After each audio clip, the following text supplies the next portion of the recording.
Então, essa diferença entre eles mas eles se convivem. A saúde pública e a saúde coletiva convivem junto, justamente porque a saúde pública trabalha o agravo da doença, a doença propriamente dita, né, as consequências que essa doença pode trazer, e a saúde coletiva trabalha as ações como um todo, tanto durante o período de doença, quanto o processo de saúde desse paciente, ou seja, a prevenção, como eu falei no vídeo anterior, tá?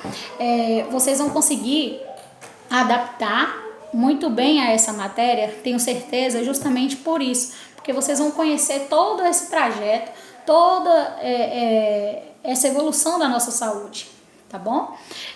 Nós temos então criação do SUS, né, que creio que todos conhecem, que a gente já vem falando desde o início das aulas de vocês, em outras matérias, e a principal base do nosso país é o SUS. Todos nós, independente se a gente tem um plano de saúde ou não, a gente usa o SUS. Sabe por quê? A gente tem vacinação, a gente tem ações que somente o SUS pode fazer, tratamentos que só o SUS pode custear e realizar esses tratamentos, tuberculose, rancenias. A gente pode sim sempre depender do SUS. Tudo a gente depende dele, um saneamento básico, tudo é feito de acordo com as ações da saúde, né?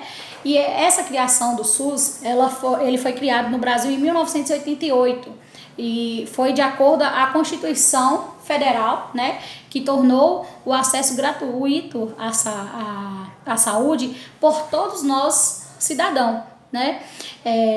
A partir da criação do SUS foi quando a gente pôde ter acesso à saúde gratuita.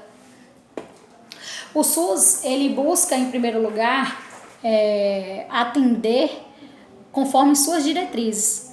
Ele tem um processo, né? Ele tem um artigo, ele foi publicado, ele é tão bonito, né? Todos aqueles que estudam a saúde pública se familiariza e se encanta com o SUS, né? Temos as nossas deficiências, sim, temos, de acordo com a nossa realidade, em muitos locais, nós temos sim. Podemos melhorar? Podemos. Precisamos melhorar em algumas coisas, mas ele é o que nos move, né? Quantas oportunidades de trabalho, quantas oportunidades de saúde, quantas pessoas que antes não poderiam ter acesso à saúde nenhuma, hoje tem, graças à criação do SUS, tá? Toda a Constituição, ela tem um objetivo, e a Constituição objetivou o primordial, que direito, a saúde é um direito de cidadania e um dever do Estado. O Estado tem como dever trazer saúde gratuita para a população. E o SUS foi a principal portaria e até hoje, um grande marco para a saúde do nosso Brasil. E ele tem as suas diretrizes, tem os seus princípios. O SUS é norteado pelo princípio de universalidade, integralidade, equidade, participação social, descentralização e hierarquização. São os norteios do SUS, onde a gente atende de forma igual, né? Tem que ser atendido de forma igual, dando prioridades, sendo integral nos seus cuidados, tanto na prevenção quanto nos cuidados do processo de doença, de forma hierarquizada. A gente tem que trabalhar com um processo de responsabilidade de gestão, né? Nesse processo do SUS. E isso tudo é acometido e escrito na sua Constituição, tá?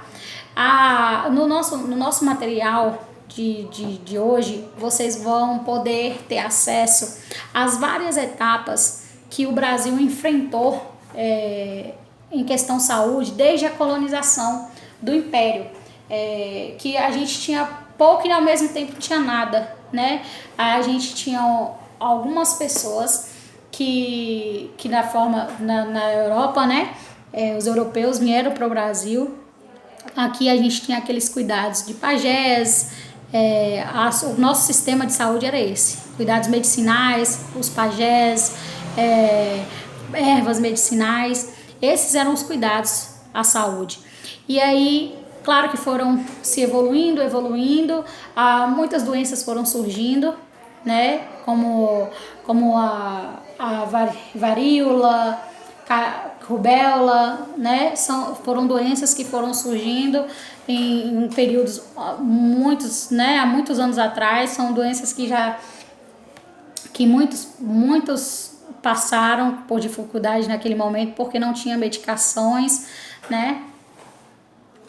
Nesse momento dos colonizadores do Brasil, quem tinha acesso a essas plantas medicinais, aos cuidados, eram os nobres, né? Eram os ricos. Depois veio o processo onde a filantropia, que era a caridade, instituições filantrópicas, que como as Santas Casas de Misericórdias, que ainda a gente tem muitas no nosso país, essas Santas Casas, eles tiveram junto com as igrejas a abertura dessa Santa Casa para tratar os doentes, né? Algumas instituições se juntaram e através de doações começaram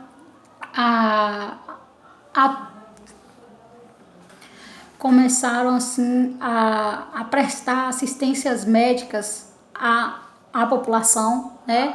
À população carente. Aí logo em seguida a gente tem a etapa onde o Brasil passou pela independência ou morte, que foi quando Dom Pedro II, né, gritou a independência do Brasil, e também ele fez com que transformassem as escolas em faculdades, ou seja, foram onde que surgiu as primeiras escolas de medicinas no Brasil.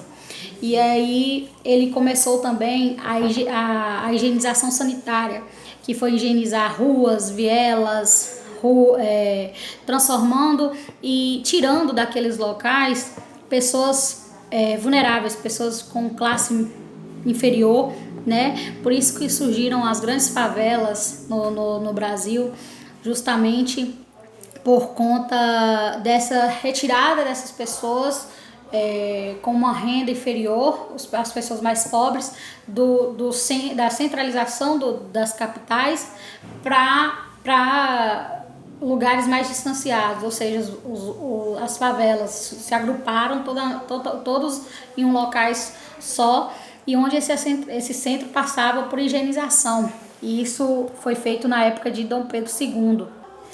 Ocorrendo assim essa higienização por conta das recorrentes endemias de febre amarela, peste bubônica, malária, varíola e outras doenças associadas ao saneamento básico, porque naquela época não existia, os esgotos eram a céu abertos, tudo isso era um grande alvo, né, para aumento dessas doenças nessas grandes capitais no Brasil todo. Logo em seguida a gente tem com o fim da escravidão em 1888, com o fim da escravidão surgiu a revolta da vacina, que foi justamente quando grandes médicos, um dos principais, Oswaldo Cruz, criou e estimulou a vacinação, né, as campanhas de vacina para essas doenças, né, malária, rubéola. E aí teve essa revolta justamente porque a população não entendia a necessidade dessa vacina. E também eles queriam induzir a vacinação, era obrigatória tanto para trabalhar quanto para estudar. E aí teve uma grande revolta por toda a população em vários locais do Brasil, principalmente no Rio de Janeiro, justamente por conta disso, devido a eles não quererem ou até mesmo não entenderem a grande necessidade da vacinação. Esse período da vacina ela foi uma revolta tão grande que atingiu todo o Brasil, até mesmo na nossa região Nordeste, onde os produtores rurais, que eram muito pobres, viviam em casinhas, né, em moradias muito precárias. Eles tiveram acesso a essas vacinas, mas a forma que eles viviam, por ser tão precária, talvez não era tão resolutivo, justamente porque eles lidavam diariamente com todo o tipo de doença, né? Sem ter cuidados, outros cuidados de saúde, como a higiene, né? Tanto do local onde que morava. Com Getúlio Vargas, na época de Getúlio Vargas, a gente conseguiu iniciar os processos de lei, né, de criação de lei, onde a gente chega na terceira Conferência Nacional de Saúde. Porque quando Getúlio Vargas começou, já começou a iniciar as secretarias, né, os ministérios, o Ministério da Saúde, e aí ocorreu em 1953, foi criado esse Ministério da Saúde e a gente conseguiu então as Conferências Nacionais de Saúde, que foi a partir daí que iniciou esse processo de criação do SUS, onde nessa terceira Conferência Nacional de Saúde ocorreu, né, no final de 1963 e apresentou diversas criações. Justamente uma dessas criações já era o sistema de saúde pública que a gente vive hoje, né? A gente teve a revolta sanitarista, né, que é a reforma sanitarista, porque foi em prol a essas mudanças. Muitos dos setores médicos, ministros, obtendo a necessidade dessa mudança nessa saúde pública brasileira, justamente porque os pobres não tinham acesso à saúde. Quem tinha acesso à saúde era trabalhadores que tinham carteiras assinadas, né? E aí somente eles poderiam ter acesso. Aí a gente precisava ter e expandir o acesso do cidadão, e por isso durante essas conferências nacionais de saúde foi criado o SUS, né? E aí a partir então que foram surgindo também os planos de saúde privados, né? Como a gente existe alguns, muitos hoje no Brasil, alguns surgiram também a partir disso. Então, pessoal, com esse conteúdo de hoje, vocês vão conseguir aprender essas etapas que a gente convive e vivencia hoje, buscando explorar, que vocês explorem essa necessidade da gente frisar sempre que o SUS é importante e esse processo de saúde e doença, ele é todo regado pelo SUS, né? Ele é um dos programas mais bonitos que existe, tá? E a gente precisa entendê-lo para saber a importância e frisar sempre esse passado que nossos antecedentes vivenciaram, dificultoso.